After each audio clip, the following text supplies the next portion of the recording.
now. So we're going to break down that game in a second. But we're starting with the guy that we started with last week. You were very confident that Arch would figure it out if he could figure out his timing and his footwork. Well, it looks like he did. Went to Sam Houston State 309, 3 touchdowns, ran for 2, and also taunted an opponent. Do you think Arch turned the corner here? Yeah, I mean, I think that during our conversation last week, we talked about that I thought it would just click at some point. This timing, element of is he ahead of the offense? Is he behind the offense? And at some point, you feel it and you get, not in the actual passing pocket, but in the pocket of the timing of the offense.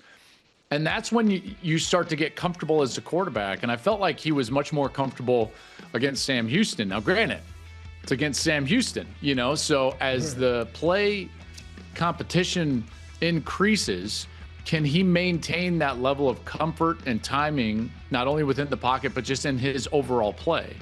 He was a lot better. And I still maintain that he will become a very good quarterback. And I think at some point this year, he's going to be an elite quarterback, but he had to go through some growing pains, and that's okay. And I got all animated last week about facing that and going through adversity and why that's good for a player. Let's just put it this way. I think Arch will be better because of these early struggles in the long run. And maybe the first step of that was the Sam Houston game last week.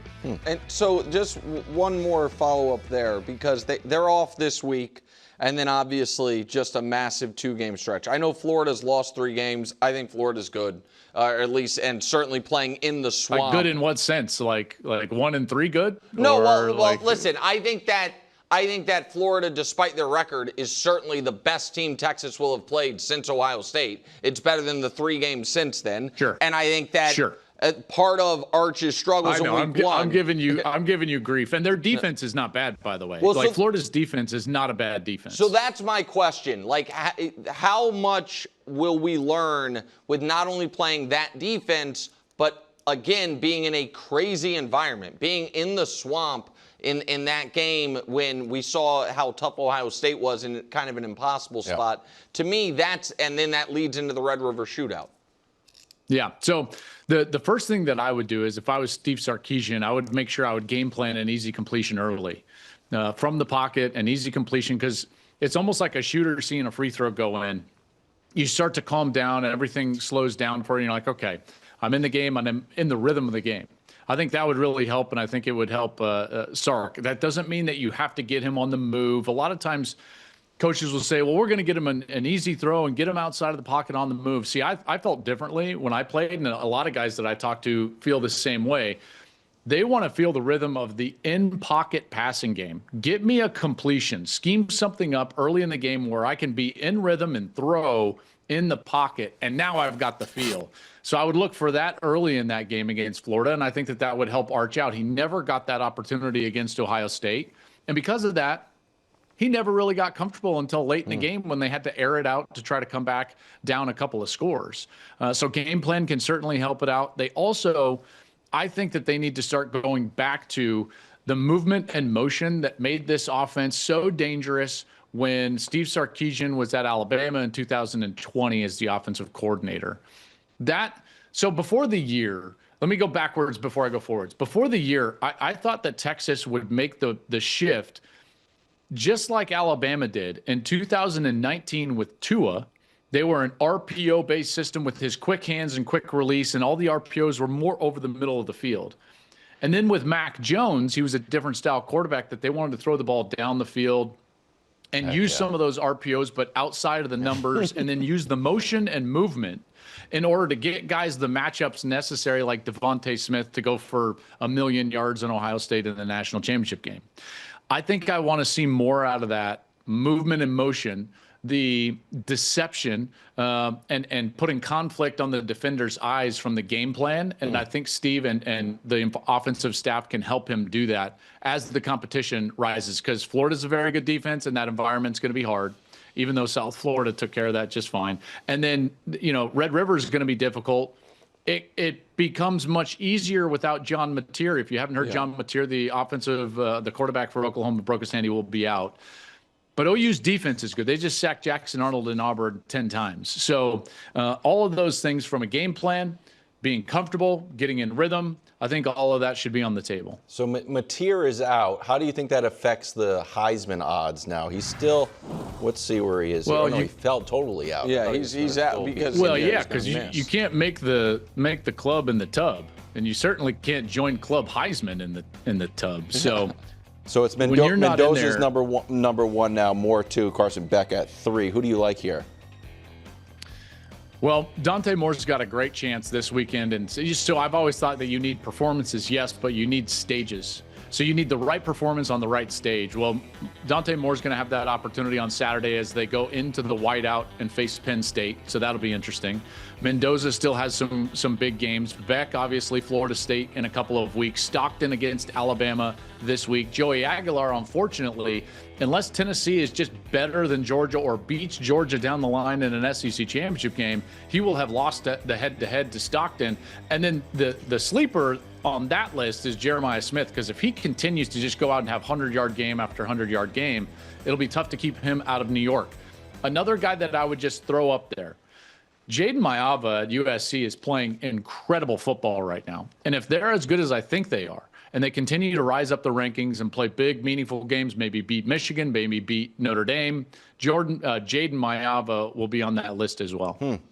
Or you mentioned some of the big games USC has coming up. What about, this week in Illinois? Are they on upset alert? You know, it's hard because Illinois just got beat by Indiana so handily, 63-10. And part of that was that their secondary was decimated in the second half. In fact, they didn't have a starter on the field in the secondary in the second half. He had a concussion protocol, a couple of ankles, a targeting call from the first half. So they were decimated, and that score got away from them. They're certainly a better team than a 63-10 outcome on the road last week against Indiana. The tough part, though, is that defensively, they really struggle when they face balance. That's exactly what they saw last week with Indiana, a team that could run the football well and throw the football well. That's exactly what USC is going to bring to the table. In fact, if you look at USC, they're the number one offense in the country as it relates to yards per play, over 9 yards per play. They're top 5 in rushing yards per carry, top 5 in passing yards per attempt. This is a really balanced and explosive offense, and I think it's going to give Illinois some trouble. All right, Joel, this is one of, games of the year. Oregon, Penn State, you alluded to it. Yeah. To me, I know that in the new college football world, it can be a game of the year, but you can lose it and be totally fine. I get that. Sure. And I also think James Franklin is a really good coach. I can't get over some of these numbers. They're 1-15 against top 5 teams. Now, I understand Oregon's outside of the top 5, but they're top 5 adjacent. They're right there. Yeah, they're right there. 4-20 against top 10 teams. I know it's hard to beat great teams, but you are a great team. You're Penn State. Am I reading too much into that? Your takeaway on what is seemingly an impossible record against your really contemporaries?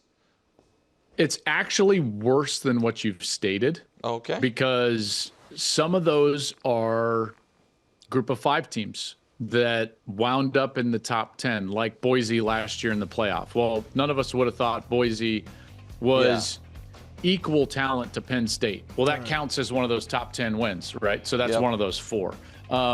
Utah in the Rose Bowl, that was a meaningless Rose Bowl at the time outside of the playoff a couple of years ago. That's one of those 4. If you actually look at regular season games versus top 10 opponents, they are 0 for their last 14, dating back to 2016. Wow. So something is going wrong in these moments. And while I don't think it's ever just one thing, here's a theory. The theory, at least of late in the last few years, is the fact that they don't have enough balance. And when you don't have balance, offensively I'm talking about, you don't have answers. Because when you get against great teams, they will take away something.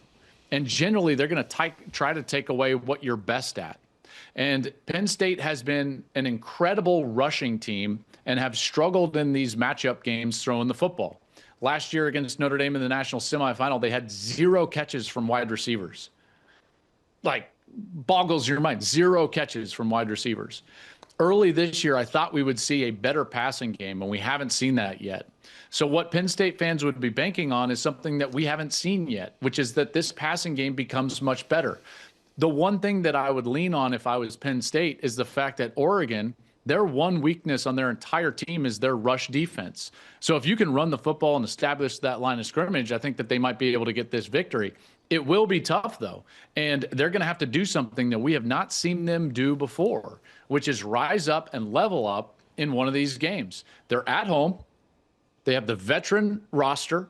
They're facing a guy in Dante Moore that's making his real first true big game road start. They're facing a team that had to replace 18 starters. You have to win this game if you're Penn State. All of the pressure is on James Franklin and Penn State because Oregon is sitting there thinking to themselves, hey, we're walking around like we own this conference. We beat Ohio State in the regular season last year. No one's beat us in the Big Ten in the regular season. And since they got into that league, they beat Michigan on the road. They beat Ohio State on the road the last time they had to go to Columbus under Mario Cristobal a few years ago when they were still in the Pac-12. They won the Big Ten a year ago. They're playing with house money here, and I think that's a dangerous team. A talented, young team with a lot of confidence, with nothing to lose, is a dangerous team. So that's where the game is won and lost, though. If Penn State can establish the run, then they got a good chance to win. I'm betting Oregon. Getting points against James Franklin. Well, they're Franklin? getting 3.5. I know. They're getting 3.5. It's like if you tell me I can take 3.5 with Oregon. Oregon plus 3.5. Because I could see a classic. Roll it over right? on the Chiefs plus 2.5. Come on. Let's make some money. The Chiefs are getting 2.5. Exactly. By the way, Georgia's only giving 2.5 to Alabama, who is terrible on the road. Oh, what? Oregon, Georgia, Chiefs parlay? Come on, Joel. Let's do it. Lock it in, buddy. You and me. Yeah, there we go. USC at Illinois, big noon kickoff. Thank you, Joel. We'll see you next week. Joel. Yeah, you bet, fellas. Have a great day. You too. Thanks for watching. Subscribe here to get more from the show and to check out clips from other shows on FS1.